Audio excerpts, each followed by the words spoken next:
आपण पाहत आहात स्वराज्य न्यूज. सत्य हेच जे तुमच्या समोर.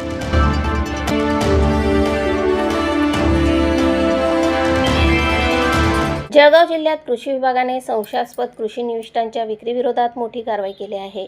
डमी ग्राहकांच्या माध्यमातून सापळा रचत कृषी विभागाच्या पथकाने संशयास्पद कृषी मालाची विक्री उघडकीस आणली. कृषी विकास अधिकारी पद्मनाभ म्हस्के आणि कृषी अधिकारी एल.ए. पाटील यांच्या पथकाने ही कारवाई केली.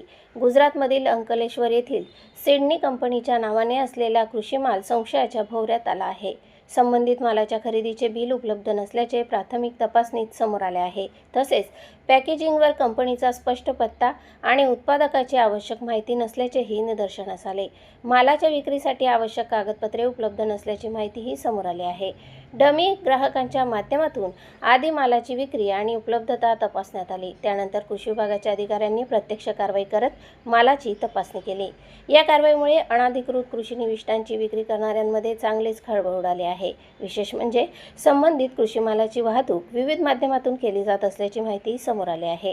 एसटी बस, ट्रॅव्हल्स आणि पार्सल सेवांचा वापर करून माल वेगवेगळ्या ठिकाणी पाठवला जातो अशी माहिती आहे. त्यामुळे या मालाचा नेमका स्रोत कोणता, माल कुठून आणला जातो आणि त्याचे वितरण नेमके कोणत्या पद्धतीने केले जाते याबाबत कृषी विभागाकडून पुढील तपासणी केली जात आहे.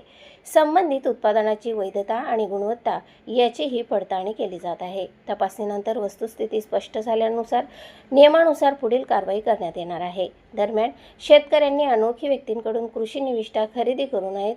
अधिकृत विक्रेत्यांकडूनच कृषी माल खरेदी करण्याचे आवाहन कृषी विभागाने केले आहे.